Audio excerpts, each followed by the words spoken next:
This will be used in evidence against you, so watch your words. Not really.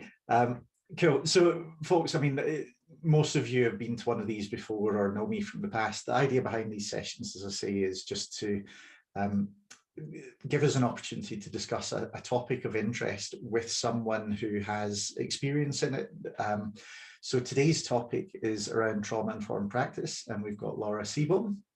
I'll let Laura sort of introduce herself in a bit more detail, but I know Laura through her work at Changing Lives, which is a charity that works around people with at risk of sexual exploitation, homeless people, that sort of thing. Again, Laura, you can do more justice to this than I can. And I guess, you know, from the contact I'd had with Laura, it just felt like this was an area of work that is extremely current, which is peculiar because it's really dealing with I think the essential truths of human nature. So why should that be current rather than eternal? But it feels like it's a topic of the moment. It feels like it's really connected to a lot of the things that I've talked to others on this call about. So that's why Laura's here. But I think I'm just going to shut up there, Laura, and let you get into it. Great. So it's lovely to see everyone. And I did the podcast the other day around changing lives through trauma-informed practices, but I have to say I'm not a specialist in trauma at all. This is about how all of us can be, I think. And it was really just imagining if services, organisations, and us as individuals all related to others, to each other, within a trauma-informed way, which I know sounds specialist, but you'll see it's not.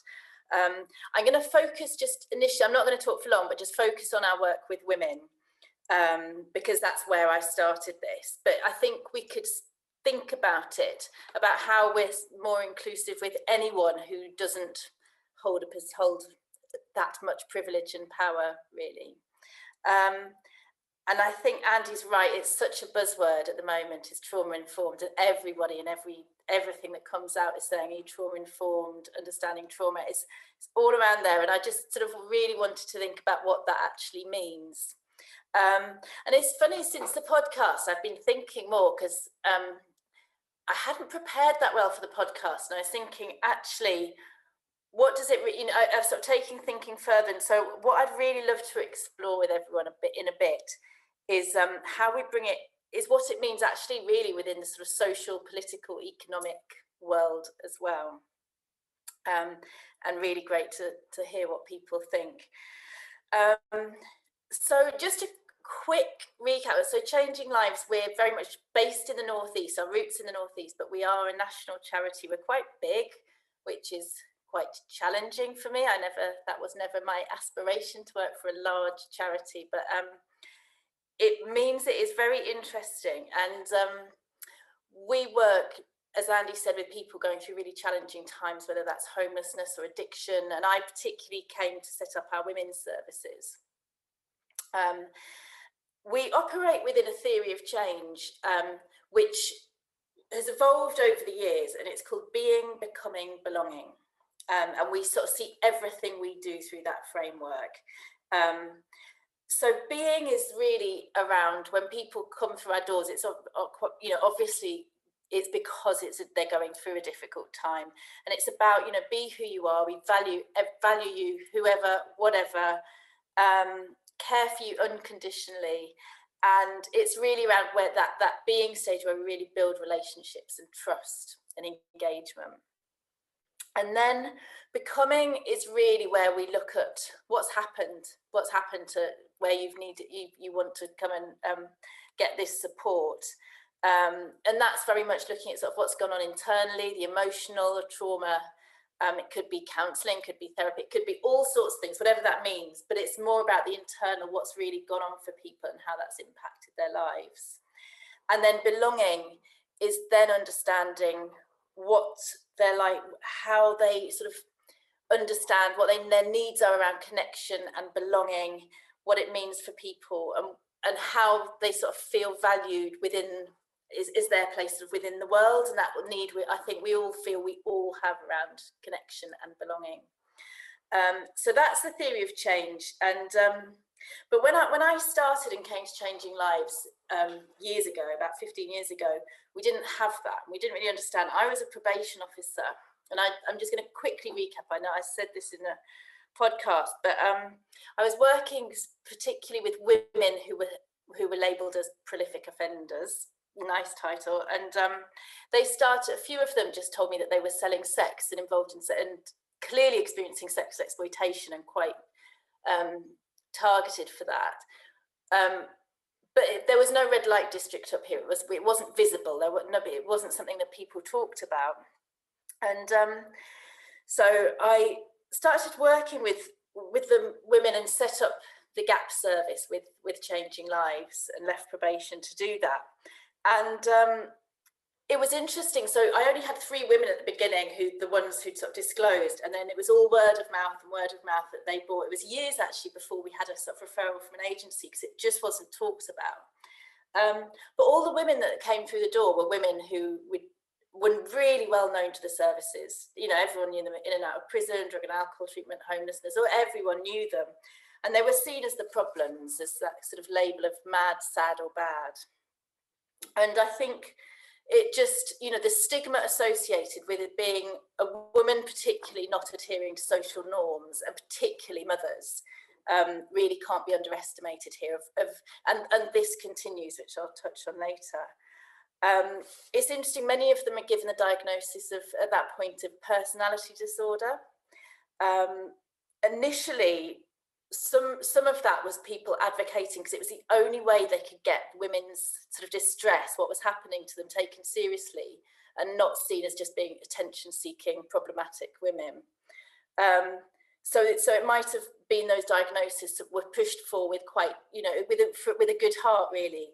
But actually, what it does is really sort of internalizes there's something wrong with you, you know, and that's the point, I guess, is that we're individualizing what's happened and the troubling behaviors or emotional distress, rather than seeing it as a very normal response to experiencing sexual violence, which is really what we were looking at here. It was seen as an individual problem with that individual woman.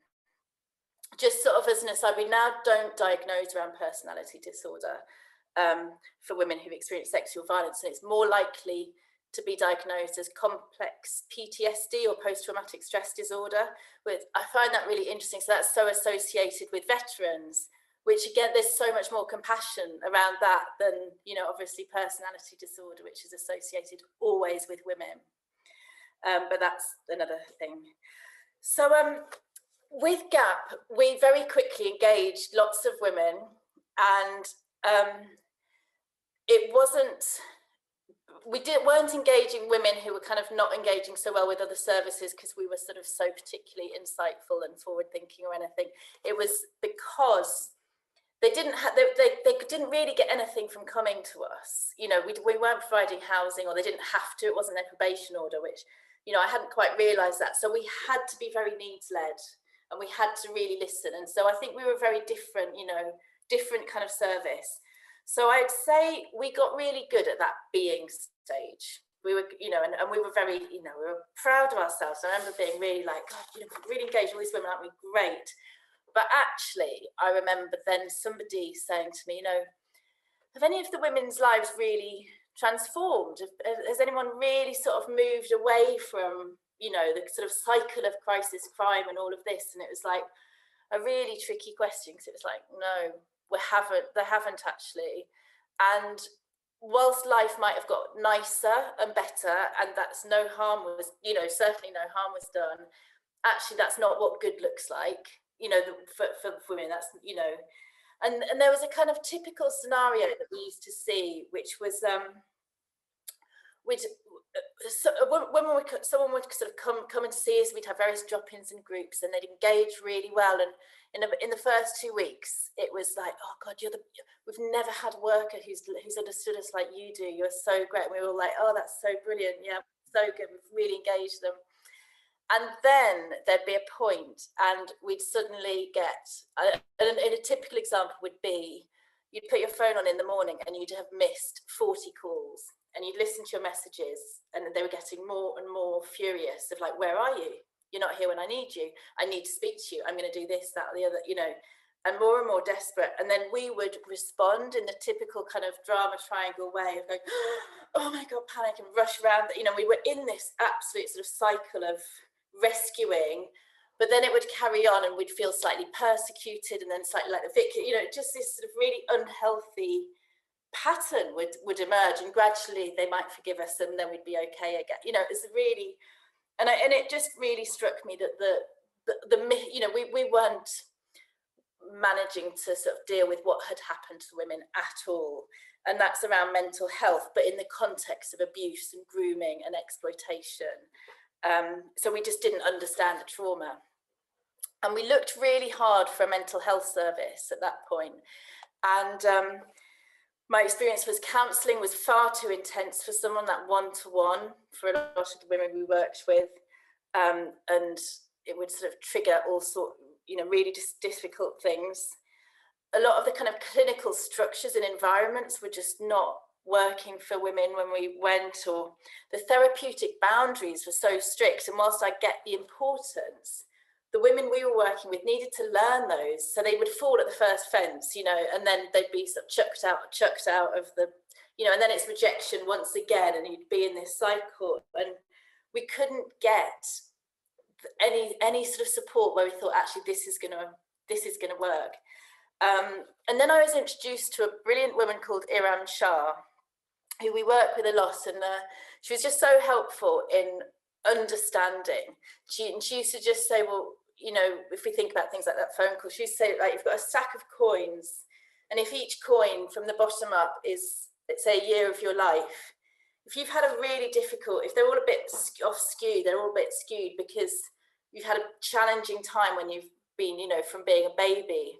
Every time something slightly knocks it, they just fall over again. And that's what we're working with. Whereas, you know, someone who's had quite a stable early years, actually you can knock it a bit and they can weather that, you know, and still stay standing.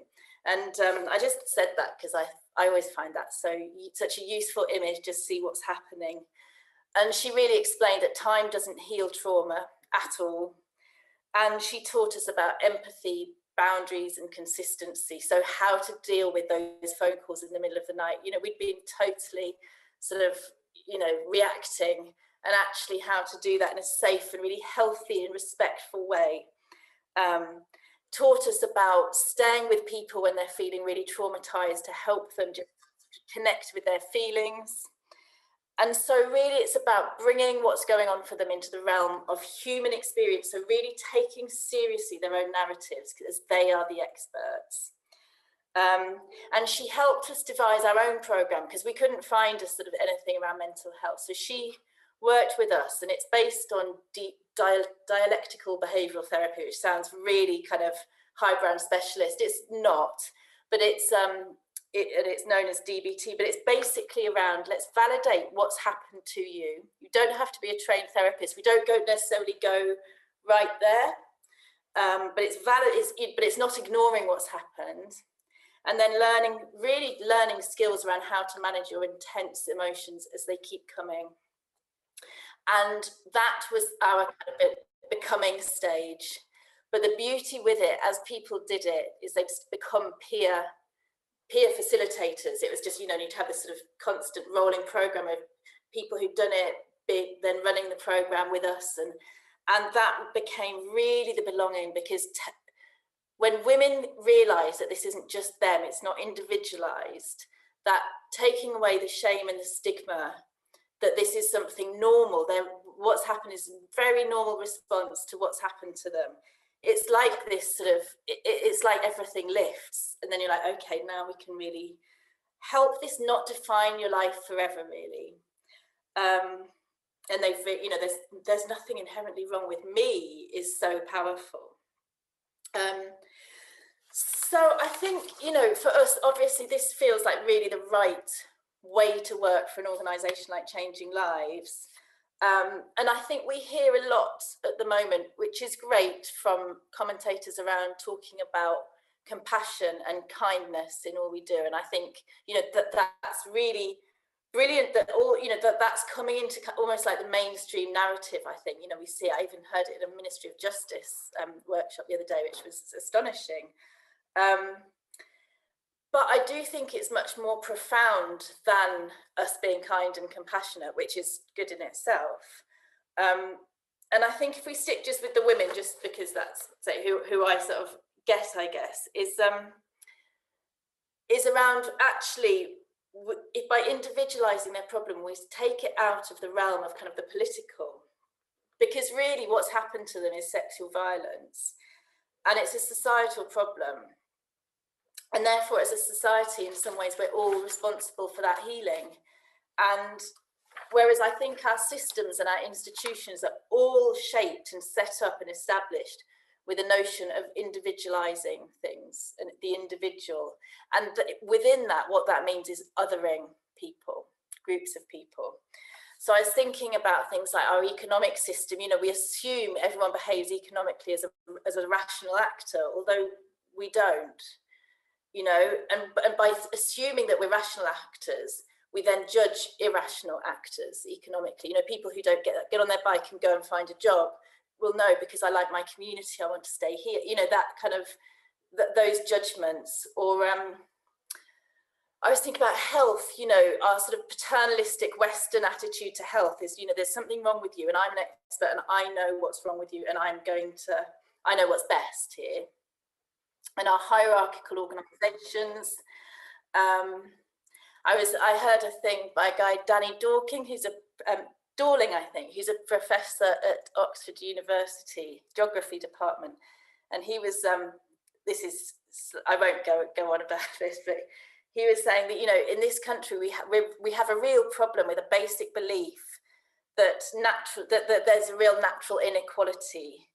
And his take on it was that because the families that were given land by William the Conqueror still own that land, you know, and our rich and our privileged and powerful have never lost a war, they've never had a revolution. So we kind of, we still have quite embedded culturally this notion of there's some people who are better than others, basically. But I mean, that's another whole thing. But anyway, with this individualization, I was thinking about, you know, our public services and how we have tiers and thresholds, and we work around risk and performance management, and it plays into that perfectly. So there's something wrong with you, we're going to do this intervention and it will produce this outcome. And if it doesn't, there's something, you know, there really is something wrong with you. And actually it costs, I mean, we've just been doing some criminal justice bid for some work with women in criminal justice. And it's all around, you know, price per unit. Per unit is a woman, you know. It's great, you know, amazing language. And that sort of transactional marketization of people. So in our homeless services, it's often sort of, they're called the customer by commissioners and things. And it's like, you know, there's not that much choice for them to go, oh, shall I go in this hostel or that hostel? You know, it's an interesting sort of that individualized rational actor, isn't it? And I think people we work with, women, you know, well, for many, but I'll speak about the women, they're very acutely aware of this. They don't feel part of mainstream society and the community, and they're very acutely aware of how they're perceived. And that has devastating consequences because it affects how they access health. Women will say, well, GPs, I can't go in the GP's waiting room because I get looked at, or discussed because they're seen as a woman who's selling sex. They have a very different treatment to others. Access to justice. So, you know, especially during lockdown, we've had a huge increase of women experiencing sexual violence, but the police tend to sort of say, look, she's a heroin user, homeless, in and out of prison, just don't go there, don't pursue justice, because she will be ripped apart in the courts. Now, the police are trying to protect her, possibly. However, what are we saying? Are we saying that women we work with don't have an equal access to justice? Well, yeah, that's pretty much it. We see it with, you know, the ability to have a family life, where we see repeatedly women having children removed, really because they are victims of abuse and exploitation, and it goes on. And you know, I think if we see these things, you know, around health, justice, family as absolute sort of central pillars really to a civilized, healthy society. This is about huge inequality. This othering, this individualization is such huge inequality, much deeper than just poverty, I think. So I am going to finish in a minute. This made me think about taking this. So if we look at trauma and not, and working in a different way, and really being focused on not individualizing and othering people, and just listening to each unique experience, what that could mean, as there's so much conversation around trying to challenge inequality and the levelling up agenda, whatever that might mean, which is something I sort of have a lot to do with in other bits of my job. And I was thinking about, we can pour money in to levelling up. In the Northeast, apparently since 1981, we've had 51 kind of big Whitehall boosts to our economy, but I mean, nothing's particularly changed or succeeded. So I was thinking, working in a trauma-informed way, or sort of this sort of understanding goes much deeper. That if we want to really change things, we need, starting with this lens is really, really helpful, away from the individual to looking at that context around. And I wonder if with everything that's gone on in the last year, really, whether we're beginning to shift from this sort of individualized system to actually a shift towards the thinking of we and the context and what we feel in the context around people. And I think there's starting to be those narratives. I think there'll be real resistance, because I think those people holding a lot of privilege and of power, and I'm aware of myself within that, would have to really rethink everything. But with our sort of collective trauma, as we were discussing at the beginning, as we kind of maybe come out of this pandemic, whether the seeds have been sown for this sort of more compassionate, I guess, trauma-informed, but the language doesn't feel quite adequate. But this is why I think it's much more profound than that. Just whether people are optimistic that that's happening, whether people think it's possible, or whether it makes sense at all, or how people think, how you think we might go about trying to push it further, push it harder. And that was all I was going to say. But it'll be great just to hear what people think. Thanks, Laura. That's I've taken loads from that. Would you like us just to stay as one group and share some thoughts? Yeah. If that's okay, yeah, that would be great. Great. So I'll get out of everyone's way, but if I need to do a bit of chairing, I will. But would anyone like to come in first with thoughts or questions?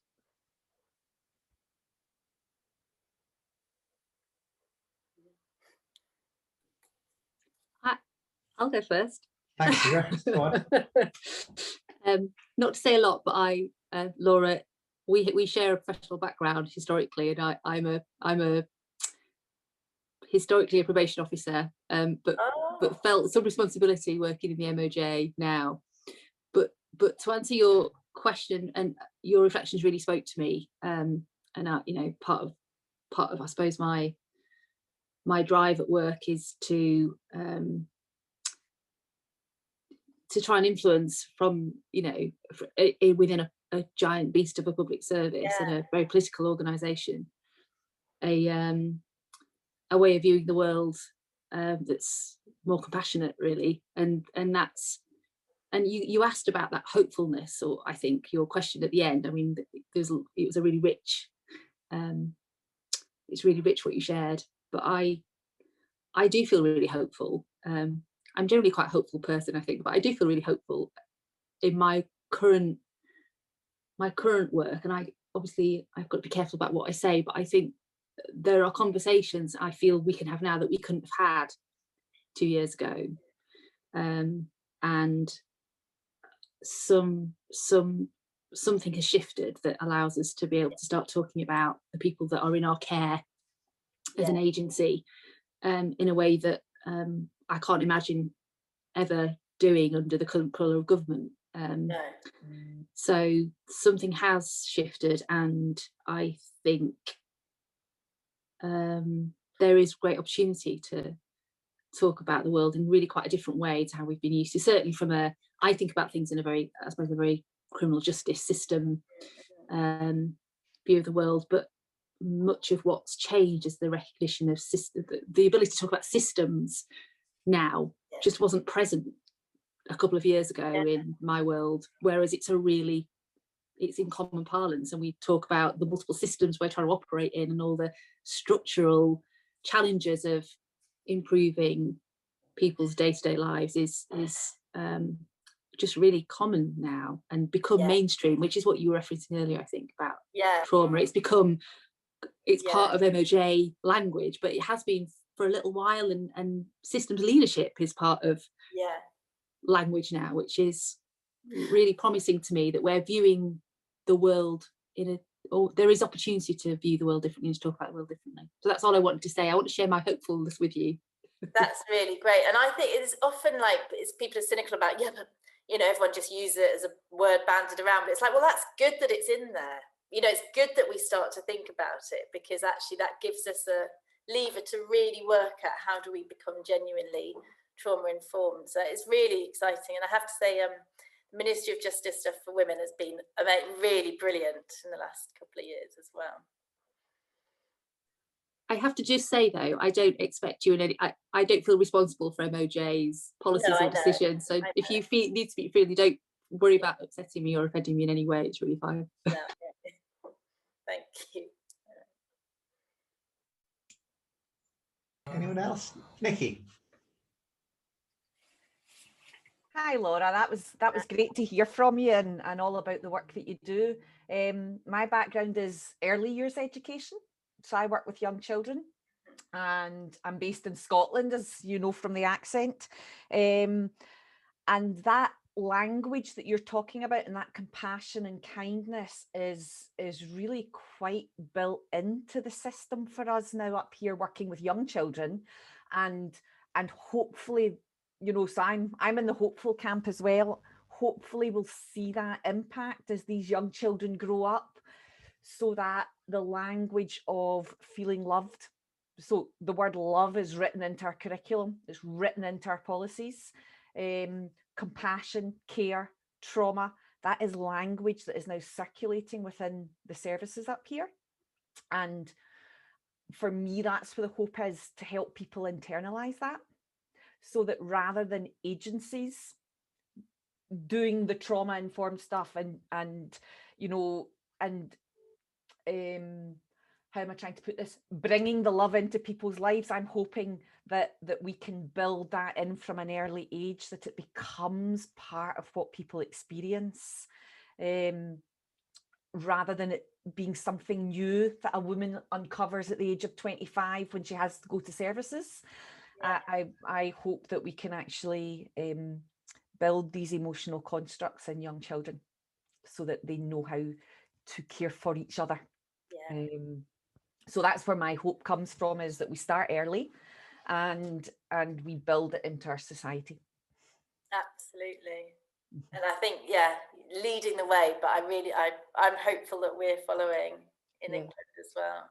I think from working with parents of the children that I've looked after, I've experienced distrust and sort of shock, actually, sometimes when you are loving and kind towards some of the parents who have never had that experience before, and you can see that they're almost uncomfortable because they're like, I'm not used to being treated this way, and that takes time to build that relationship so that people are willing to accept your compassion and kindness. But again, as I say, if we can start early with young children, then we can hopefully build these sort of pathways in the brain and build these emotional constructs that mean that people can connect in these compassionate relationships. Absolutely. And thank you. I think that brings as well. I really believe in that, of like, the more it happens, the more it spreads and spread, Absolutely. Thanks, Laura. Thank you. Thanks, Nikki. I know Robin wanted to come in, just a real quick point in segue, but one of the things your comments raised for me, Nikki, is a question around, is it either or is it both institutionalizing humanity or deinstitutionalizing humans? Because I think they're very different things, and I'm not sure which is the point of leverage or whether it's both. So I just thought I'd float that one and then hand over to Robin. Robin, maybe you can answer the question. Yeah, sure, it's both. There we go. Okay, that's it. That's enough from you, Robin. Moving on. It's like a Mebius strip. They enhance each other. Whichever you do, whichever you start with, is where you need to be. Okay. It's got to be 10, maybe longer, at least something like 10 years ago, that I came up to Durham, invited up for a seminar working day, and I was presenting at the time on psychologically informed environments. At that time, that was still very new, and here I am 10 years down the line, still going on about it all the time. And somebody else was co-presenting there, which I think must have been you, on GAP and the GAP project. Oh, it must have been, probably. Or it could have been. I've got another colleague who's also called Laura, to confuse things. Oh, okay. I have to confess, I don't recognize your face, so it may not have been. Or we may have both been facing that way, and it could have only been Anyway, I still, 10 years later, I still quote some of the things that you were doing there as examples of cutting edge work, or what sadly is still cutting edge because so many people don't think of doing it.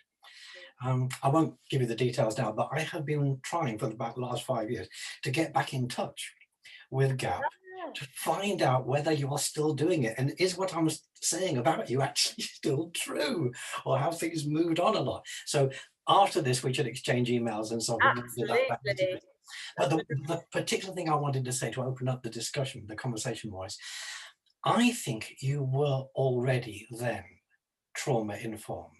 You were already doing things with an intuitive awareness of the importance of getting underneath the challenging behavior to the person behind and so on. You didn't have the neuroscience and you didn't have the language. And what trauma-informed care, I think, does is help to tease out a lot of what was the best, most empathic practice that was going on before. Helps you see it more clearly, helps you approach it with more confidence. It gives you a bigger picture. It's very much the same with pies. I'm continuously finding people who go, oh, well, that's what it's about. But we were doing some of that. And I go, yes, that's right, you were. All the pies thing does is give you a language that allows, as a lens through which to see your work more clearly. It's not a new lot of things that you've got to do where you go, oh, for God's sake, I haven't got time to do that. You so often get the idea that it's a bolt-on.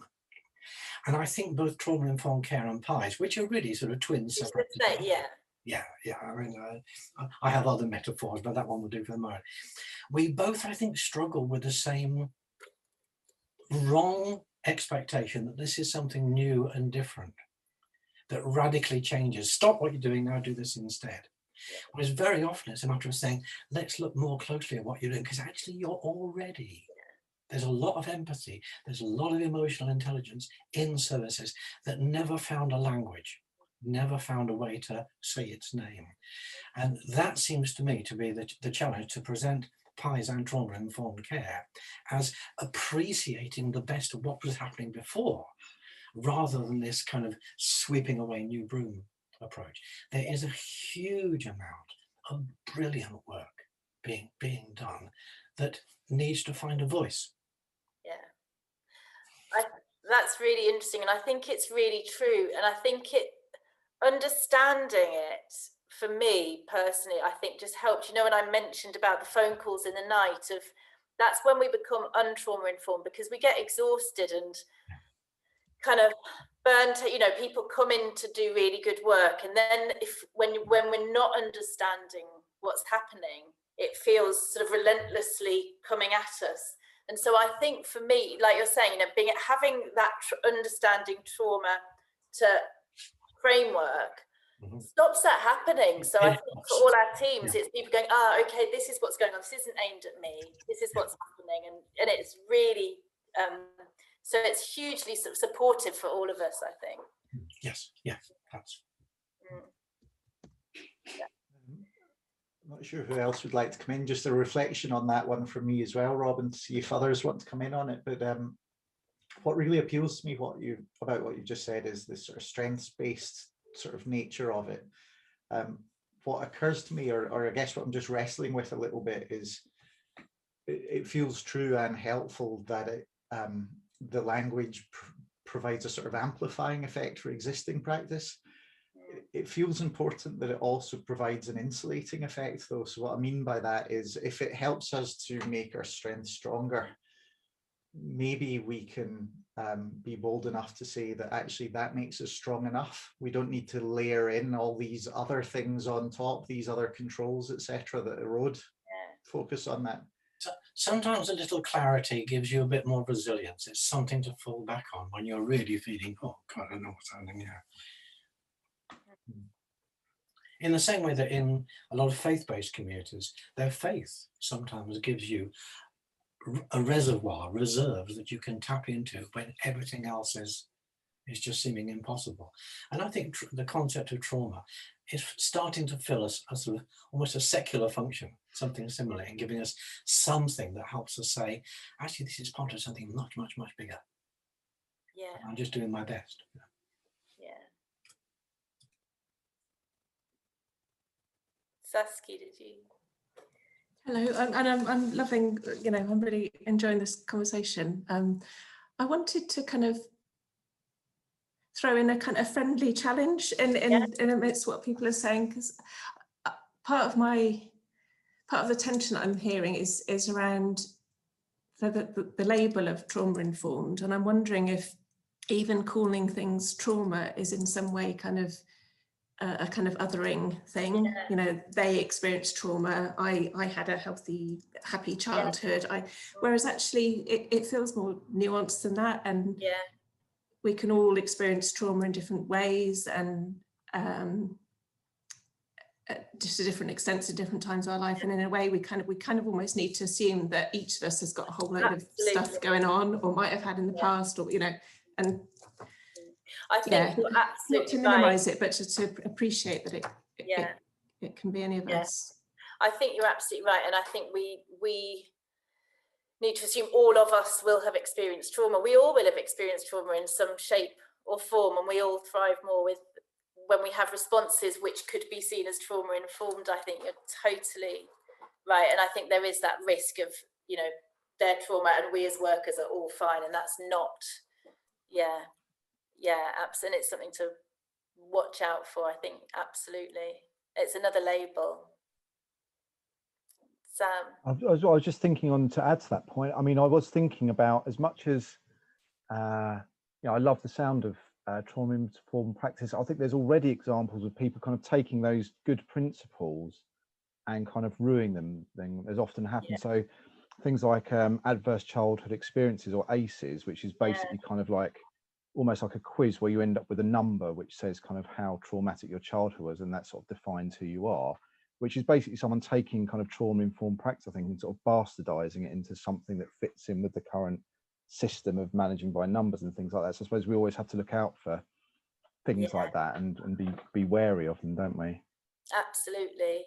And I think you're absolutely right, things being used. I think probably whoever came up with ACEs, who I'm sure there's people in this meeting who know, never intended it to be used in the way that it started to be used. They just wanted to really make the point of like, what happens in childhood is really significant, how important it was, probably tying in with your work, Nikki, but and I think it is a risk. And it was interesting actually that you raised this, because as I was going through this this morning, I was feeling problematic around trauma informed. I don't know where that goes, but there was a bit of a tension. I didn't feel quite comfortable what I was saying, which is kind of one of those shifts where what you've talked about for the last couple of years, where you sort of think, so it's good thinking of where what the narrative needs to be and how we describe this, which is nothing new, and everyone's been doing it forever, but I still find really interesting around. Yeah. Yeah, Sam, sorry, I was just going to say to you that I remember, going on ACEs training, like they trained us all on that as teachers. And then my head teacher devised some kind of table that she sent to all the teachers and said, I want you to put on this table the children that have got ACEs. And we refused in the nursery. I was like, I am not going to do that. Absolutely not. I'm not categorizing these children by their trauma. And it caused a bit of a debate in our school, but so I don't tend to use the language of trauma informed, and I certainly don't tend to use the language of ACEs. Instead, it's in the early years, we talk about just seeing every person as an individual and knowing that we all have different experiences, as you've said. We have our own life stories. And we talk about the virtual backpack, which is what people bring to their job, to their school, to their life, all these things that have happened to them that go into their backpack. And some of it's positive, some of it's negative for everybody. And so rather than thinking about trauma informed, it's about knowing each person as an individual, and then your engagement being based around that individual person and your knowledge of them. And that's kind of where my practice moved to, which removed that othering people, because then you were just on a one-to-one with whatever baggage, whatever backpack that person was carrying. So yeah, but as I say, we were being pushed to categorize by trauma and ACEs, and it was very uncomfortable. I wonder if the original intention behind the phrase trauma informed is that trauma is the context rather than the focus, because it doesn't say trauma focused, does it? I mean, you can understand how it gets misused, but it's informed by. Incidentally, for those that missed it, Greg has given us a little pop quiz there. There are 4 hash signs that you get to work out what they stand for in the chat box. Greg, do you want to reveal the answer to the quiz? I don't think it's principle. Whichever answer you choose, it's your own profanity. But it's that idea of, that common sense thing.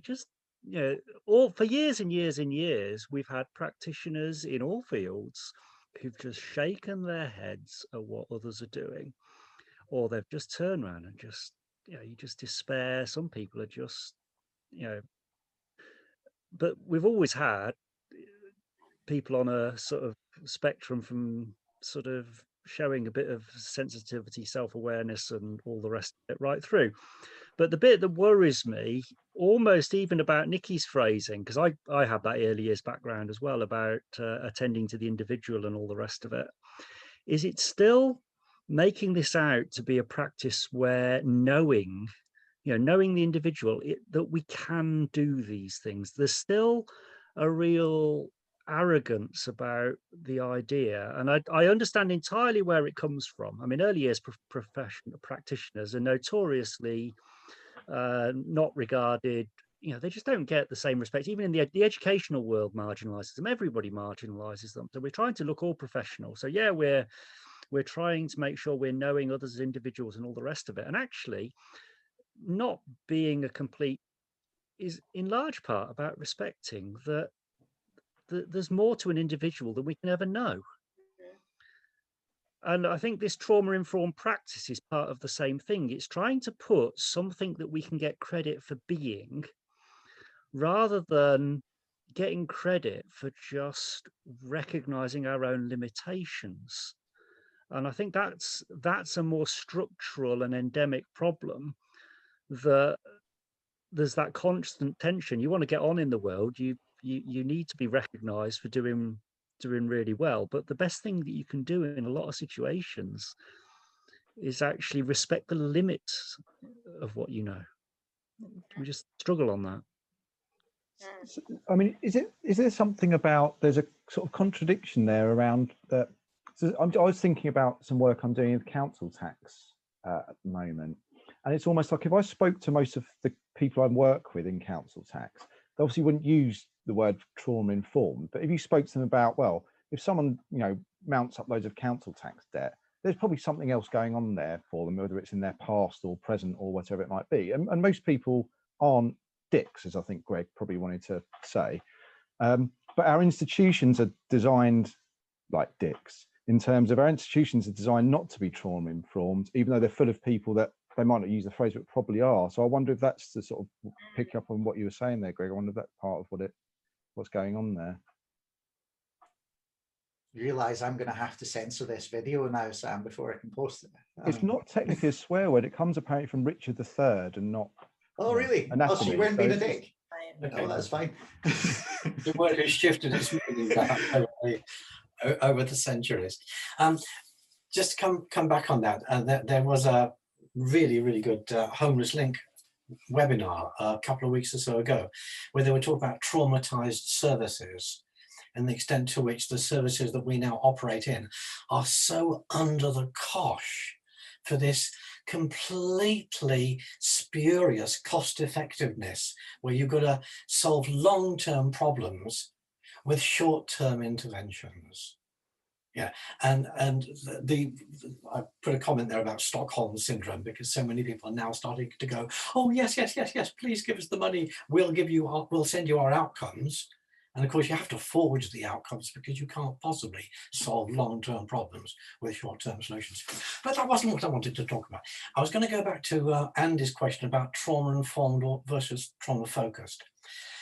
The first paper I came across that talked of trauma-informed care was in the context of homelessness. I know it was already somewhat in education at the time, and it came from some people in Boston, Massachusetts. Olivette Bashuk, I can find it for you. It's called Shelter from the Storm, and it includes lots of evidence and research and conversations they've had, but one or two really handy, simple ways of identifying traumatized behavior as traumatized behavior rather than perverse or dysfunctional or challenging behavior. Really good. I'm not sure I can put it in the chat, but certainly I came across it recently to pass on to somebody else. Happily share that with at some point or other, somehow or other. But that paper also made a particularly useful distinction. They distinguish between trauma-informed care and trauma-focused care. What they were saying was that trauma-focused care is a clinical psychotherapeutic intervention for which you really do need to be clinically trained and supervised and supported. If you're going right to the heart of the trauma to talk about that, you're going to raise all kinds of issues that you've got to be capable of dealing with. Otherwise, you're going to re-traumatize that individual by lifting the lid and then just slamming it down again, or just running away, or whatever. So trauma-focused, you have to really know what you're doing and be skilled up, tooled up to do it. As a clinician, they use the term clinician of social workers, who are often the main therapeutic input in homelessness services in the States and in most countries outside of the UK. It's only here that we have psychologists as a kind of cognitive leads. Whereas trauma-informed is a much more pervasive awareness that underlies or can underlie everything you do, and can be embedded in the way that the whole service runs. So it's not just the staff, but the service can be trauma-informed care in the way the whole thing operates. It's the complete opposite of the sort of Mordor approach that we tend to get from the governments in the last 20, 30 years or so. And that paper, Shelter from the Storm, came out in 2010. It must have been going to press around the same time that the paper we put out on recognizing psychologically informed services, which got called the complex trauma paper because we talked about complex trauma so much. I think if that paper had come out the year before, we wouldn't even have come up with the term psychologically informed environment. We would have called it trauma-informed care, because they are so, they're twins, as I said, separated by accident of birth. But that whole idea that it informs everything you do, rather than being a thing that you do in specialist therapy sessions, that's, I think, the crucial distinction between informed and trauma-focused. Absolutely. And now I shut up. Thanks, Robin. Laura, I'm conscious we're nearly out of time for our session today. Is there anything you would like to say in closing? This has been really interesting, I think. Thank you, everyone. I mean, a lot of, I think, thinking around, I'm going to think a lot around this sort of notion of it being a sort of othering thing. And I've got loads going through my head, which isn't thought through at all. But thinking about what Robin just said around, I mean, some of the women we worked with have had such extreme damage and trauma that whilst it's not, you know, it's a normal response to what's happened to some of the women, it's so extreme that I think that focus and that specialism, and I think that's where over the years we've found counselling really problematic, of like one appointment in a week and opening up and then closing has been really, really dangerous, which I know sounds very sort of paternalistic, but that's my experience. So I think how we address all this without but moving away from the othering is, which is the last thing. And I think, yeah, how you put it is just a way of being, which is, as everyone said, is not new and not unique at all. But I think it helps our understanding. Otherwise, we become much more part of the problem, I think, if we really don't understand it, because we will get battered and bruised. You know, people working in, you know, supporting people going through really challenging times. So I feel like I need to go away and have a really good think, which is great, because that's what it's all about, isn't it? But thank you. Yeah, totally agree with those reflections, Laura. I'm off to do a bit of thinking too. There's some stuff I've written down here that I would love to have shared, but rather than open more cans of worms, I won't. We can talk about that another day. But just to say, first of all, thank you to you, Laura, for starting this off. Really appreciate it. I think it's been extremely useful. It's a pleasure. And thanks to everyone as well for coming along and getting involved. I'm going to share the video and the text from the chat box, and Robin, if you're able to send that link to me or that document, I'll share that too. If there's anything else that people have got that they would like me to share alongside this that they think would be useful, do send it through. Otherwise, our next Exploring ALOUD webinar is in about a month's time with Cathy Evans from Children England. And it's about funding interdependence. So if you fancy the sound of that, you can find out more details on the website, and I'll hope to see you then. Great. Thanks. Okay, folks. Thanks, Andy. Have a good day. Thank you. Bye. Bye.